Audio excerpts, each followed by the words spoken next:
types of secretary. Now, in types of secretary, there are two types, that is personal and institutional. Now, the growth of a industry depends upon the various types of companies, depends upon many various factors. Because of industrialization and modernization, there is different type of companies develop, right? So every organization requires different people with different skills, and one such person on whom individuals and organization give their responsibility is a secretary. So each secretary performs various duties and responsibilities of the organization. And wherever he is appointed, he has to perform according to the organizational needs. So in types of secretary, we learn personal secretary and institutional secretary. Now, let us understand the meaning of personal secretary.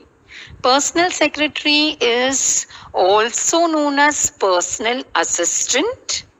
He is the oldest type of secretary and is appointed by busy individuals. People who are very busy, they cannot maintain all their work by themselves. They appoint personal assistant. Now, for example, personal assistants can be appointed by doctors, lawyers, engineers, chartered accountants, actors, politicians, leaders, ministers, etc. So the appointment of a personal secretary, also known as PA, is done by following busy individuals. Okay, so here we also need to understand what type of qualification that a personal secretary may have. Now, for a personal secretary or personal assistant, there are no specific qualification. It depends upon employer's profession. He should have good command over languages, knowledge of computer and internet skills are essential.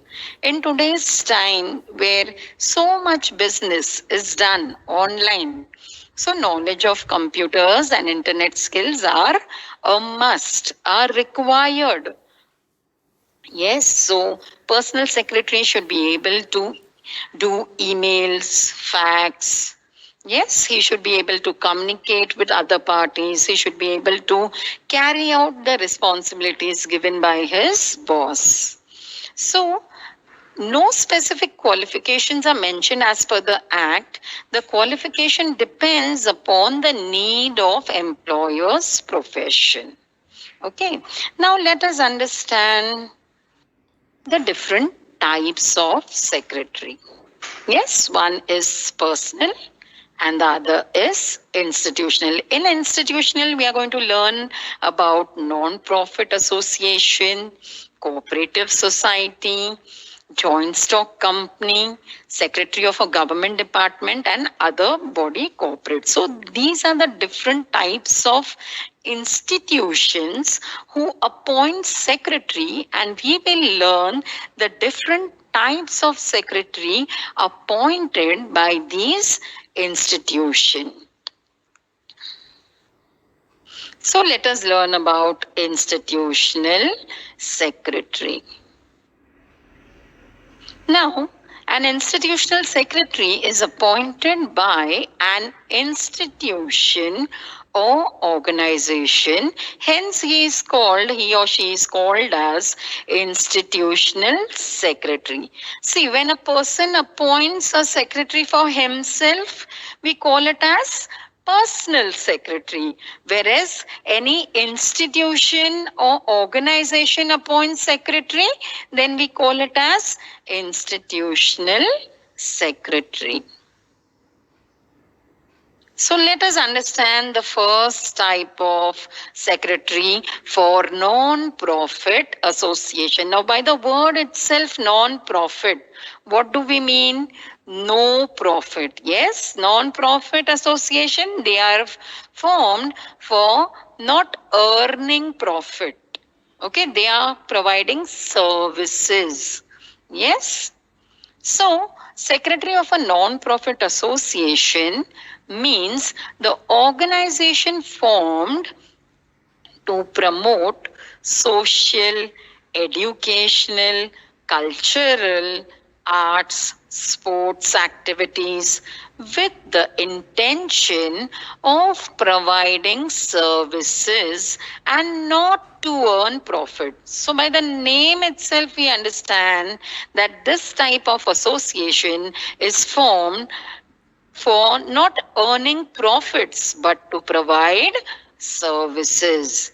So let us understand the appointment of a secretary in a non-profit association. A non-profit association is looked after by management committee.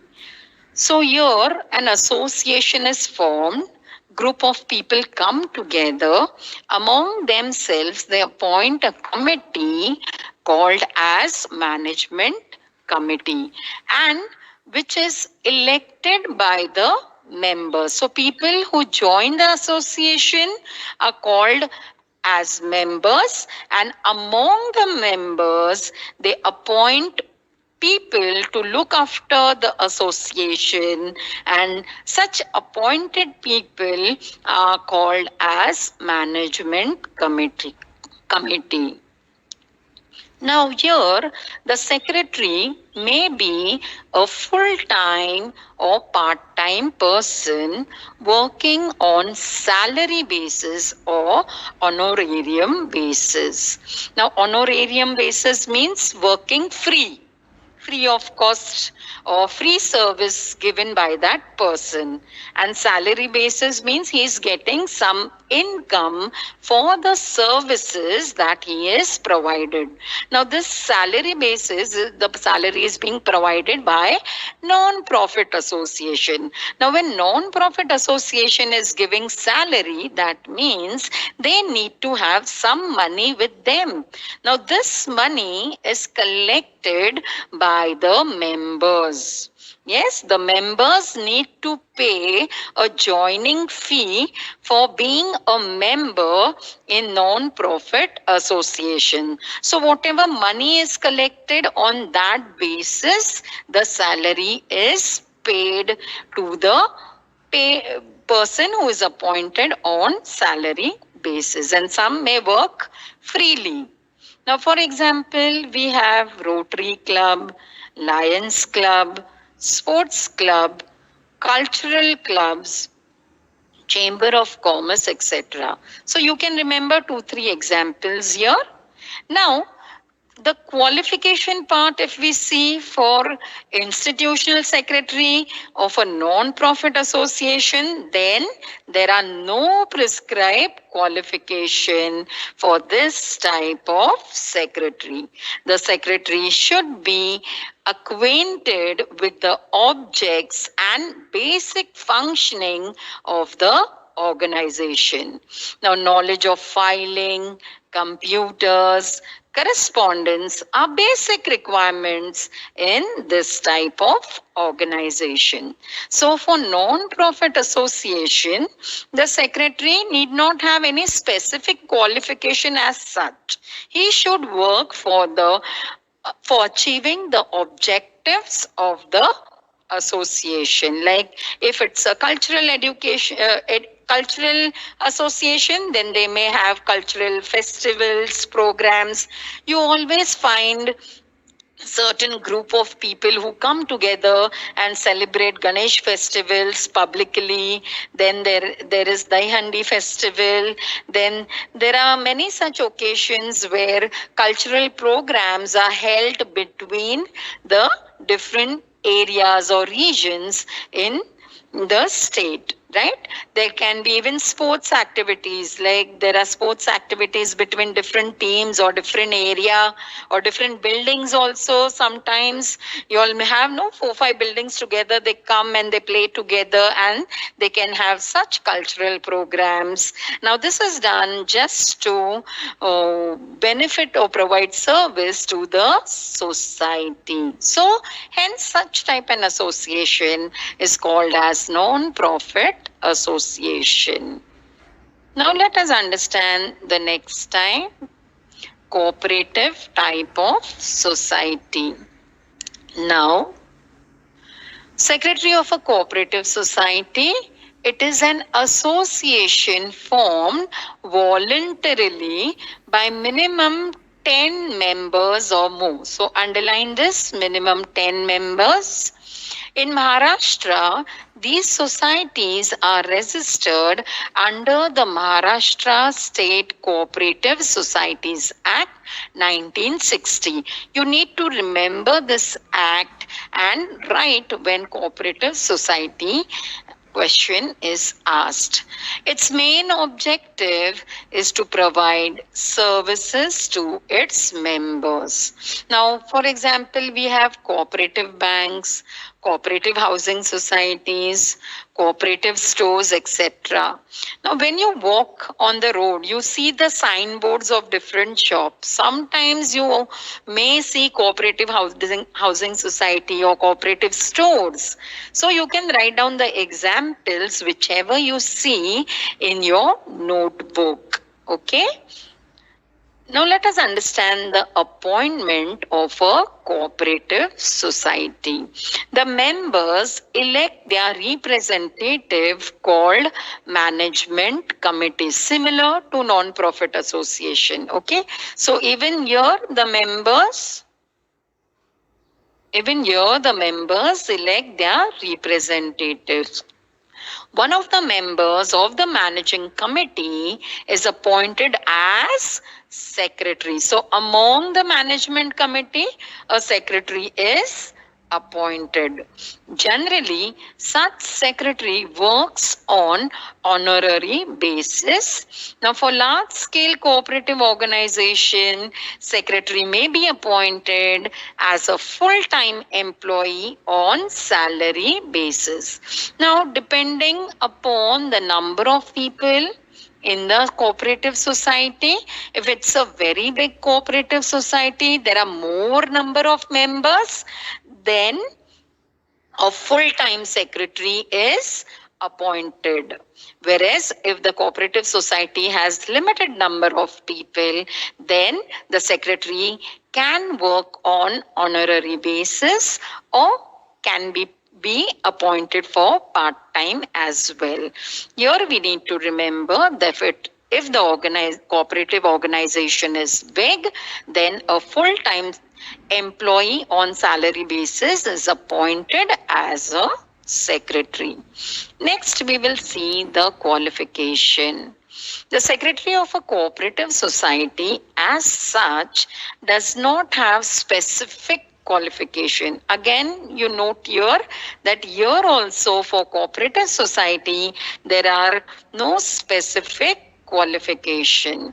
The secretary should have good knowledge of Cooperative Societies Act and should at least be a graduate. That means 15th standard pass. Okay. So here, good knowledge of the act is very, very important if a person wants to work as a secretary of a cooperative society. Next, let us see the secretary of a joint stock company. Some example of this we will study. Now, secretary of a joint stock company.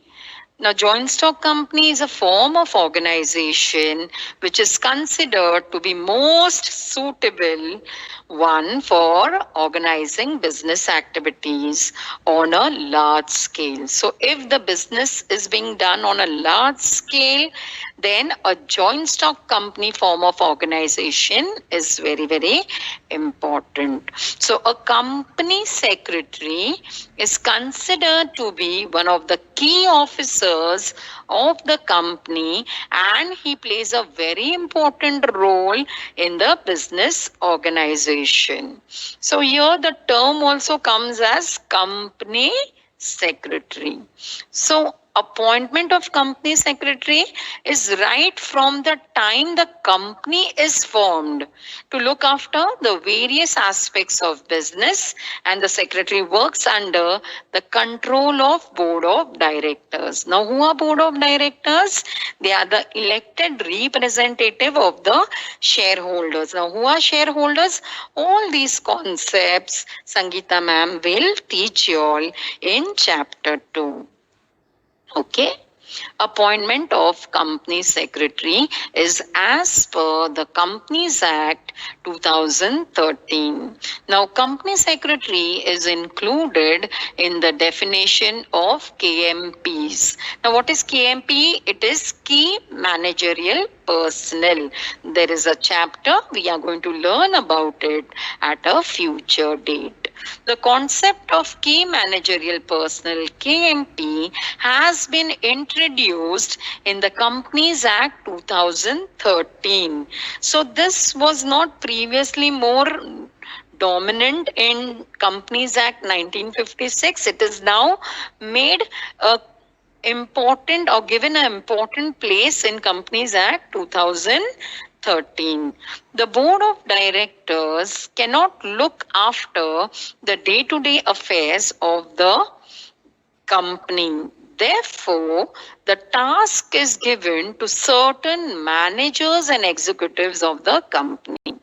So, KPM is discussed in chapter 6. So, there we are going to learn about key managerial personnel. Here we need to remember that company secretary is appointed for a joint stock company, which is a large organization, and the board of directors, who are very busy personnel, cannot do their activities themselves. Therefore, they require managers and executives to look after the company affairs. Hence, a company secretary's duty and work is most important in a joint stock company.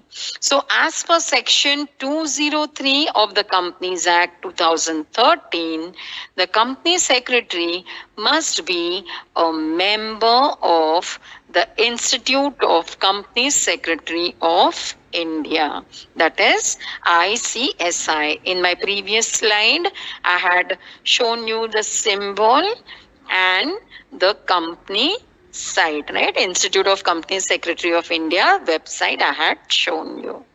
So you can refer to the video I have uploaded on YouTube. Next, we will learn about Secretary of a Government Department. So, Secretary of a Government Department are those departments working under the various ministers of the state and central government. Here, the functioning of Government of India and state government, a secretary is the administrative head of the ministry or department. So, whichever department it is or whichever ministry it is, the secretary is the administrative head. Now, in union and state government, secretaries hold position as heads of the department, like secretary of a finance department will be finance secretary. Secretary of a defense department will be defense secretary. Secretary of home affairs will be home secretary, etc. So in government department, the secretary's position is at a higher level. Therefore, the qualifications are also high. So the secretary of a government needs to possess a graduation degree. He should also pass the civil services examination conducted by the Public Service Commission and be in Indian Administrative Services, that is IAS.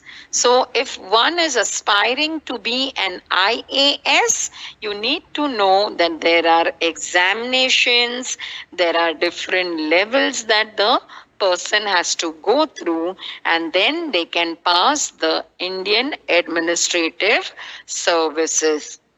So if a person has passed this exam, then he can work as a secretary of a government department if he wishes so. Now, here we complete with the different types of institutional secretary. Now, let us understand the functions of secretary. Okay. Now, secretary performs basic clerical functions and other office responsibilities, whether it is of a company or a department or individual. The functions of secretary are vast. It depends upon organization to organization. The first function that the secretary performs is of correspondence. Now, one of the important function, it is writing letters, looking after the inward and outward mail, replying to the inquiries from outsiders. Now, if there are government department and other stakeholders, then accordingly the secretary need to write letters and do the follow-up work. The secretary also looks after various records of the organization. See, whenever there are inquiries or whenever there are queries, a letter can be written to the organization, and accordingly the follow-up work on the letter can be done by the organization, and this correspondence work is done by the secretary. This correspondence work is done by the secretary. Okay, so the first function is correspondence. The next function we will talk about is office management. Now imagine certain things are not there when you're working. Like if it's an clerical office, there is no stationery available, or there is no printing papers available. Then what will happen? The work is held up. The work cannot be done. So in this case, the time is wasted. Yes, and then the resources cannot be optimally used, because if there is time wasted, then the organization also will lose the number of working hours. Yes, here the resources need to be well organized in an organization. So office management is very important, and the secretary need to take care of the entire office routine. He is responsible for the efficiency in an organization, right? He controls the staff, he supervises the staff, he looks after all the activities of the association or the organization. He has to guide, supervise, and control the staff activities for smooth functioning in an organization. The secretary also has to look after training, promotion, transfer, giving employment, job, all these things, if they are required in an organization, then all these factors are very, very important, which the secretary need to do. Yes, because if there is availability of resources, then the work can be efficiently carried out.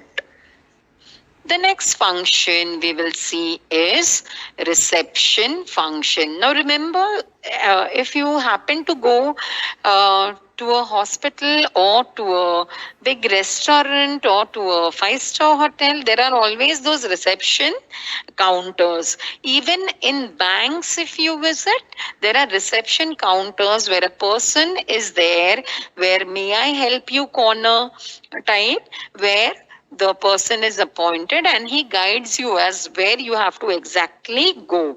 So similarly, a personal secretary also need to perform reception functions. He has his own table and cabinet where he has a telephone or a printer or laptop or a desktop where he does his office work. Yes, so he attends the telephone calls of the visitors, he attends to the inquiries, he fixes appointments with the boss. Yes, and all the work related to the boss is done by the personal secretary. So he also performs reception functions. Now, the next function that we will talk about is financial function. Financial function is very, very important because money need to be taken care. It cannot be wasted. Hence, the secretary handles the banking transactions and maintains proper books of account for the organization. He keeps the watch on receipts and payments, how much expenditure has happened in the organization, how many payments are to be done, how much money is there. Yes, all this information will be provided to the employer by the secretary. Yes, the management, the banks, the government authorities, they all require secretaries which could manage their finance well. Hence, secretary appointed in such organization need to take care about the finance aspect. Yes, money cannot be wasted, and in today's time we value money so much because we cannot afford it to waste. Yes, so everybody should have this habit of saving money. It is very, very important. Unnecessary expenditure need to be avoided. The next we will learn about arranging meetings. Yes, the secretary will arrange meetings of the boss with a third party, with outsiders, with people with whom the boss has to deal. Yes, the secretary will arrange general meetings, meeting of board of directors, managing committee meetings. It depends upon the organization where the secretary is working. So here the secretary has to take care, follow the provisions of the act, follow the rules and regulations of the act, and accordingly arrange meetings for the requirements of the organization. The meetings are very, very important because in the meetings all the important aspects of the organizational needs are discussed. So the secretary drafts notices, he makes agenda, and he also writes the minutes of the meeting. Now, what is notice, agenda, and minutes? It will be taught to you in the coming chapters. Okay, in short, notice we give to the members, informing them about the meeting.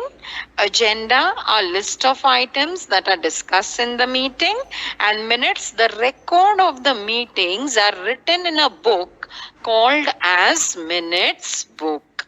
Okay, next we will discuss about statutory functions. Now, the word itself, statutory, means compulsory, mandatory, obligatory, where the company need to follow the rules as per the act.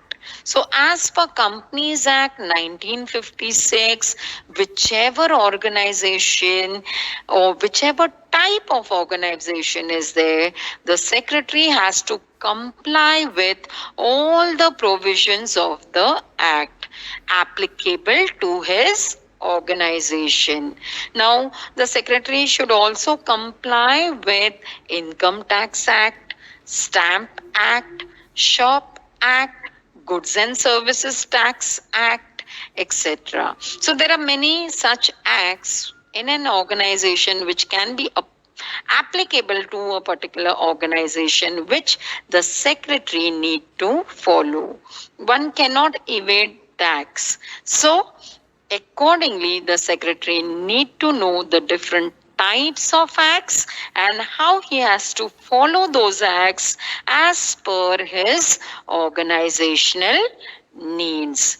Next, we will understand about assistance in formulating policies. Now, meetings are conducted, discussions take place, decisions are taken, and different policies are made.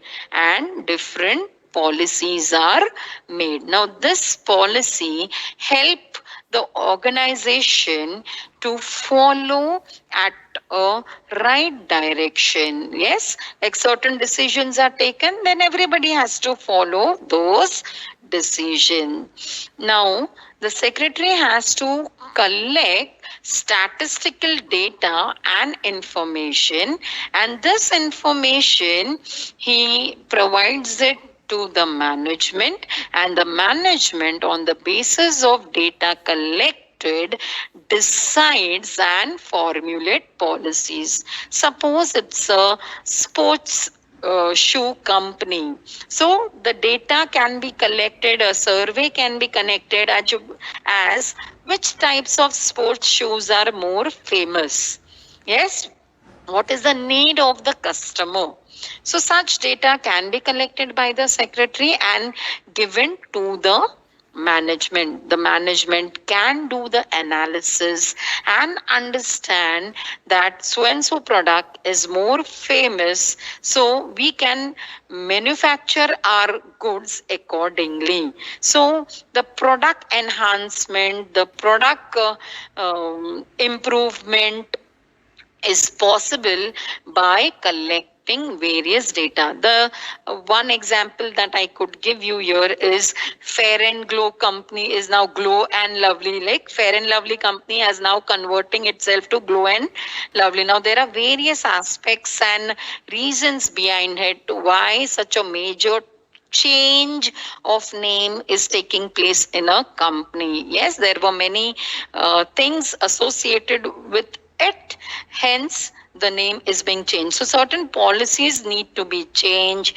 certain things need to be applied in an organization for existence of that organization. So change is a must and it is required in an organization. Now, the next function that we will discuss is providing information. The secretary needs to provide accurate information related to various departments in an organization. Now, every organization have different departments. There is accounts section, there is finance section, there is advertisement section, then there is transportation section, there are banking section, then there can be n number of sections in an organization depending upon the type of company that is existing. Yes, so relevant information to the management to the government departments or to the shareholders or to the employees or to the banks is given by the secretary appointed in that organization. So providing information is the most important function for a secretary, because on basis of this information the management takes decision. So here the management also need to formulate policies for the organization. So the information provided by the secretary need to be accurate, need to be perfect. Lastly, the administrative function of the secretary, like assisting in appointing employees, distribution of office work, supervision, training, promotion, all these are administrative functions that the secretary need to do. So the secretary need to maintain a record of all this. He has to maintain all the statutory books under proper custody. Yes, so the books that the secretary maintains are very, very important. They are required as per the Companies Act, which are to be maintained by the organization. Yes, so the secretary need to perform these many functions in an organization. So the post of secretary is very, very important.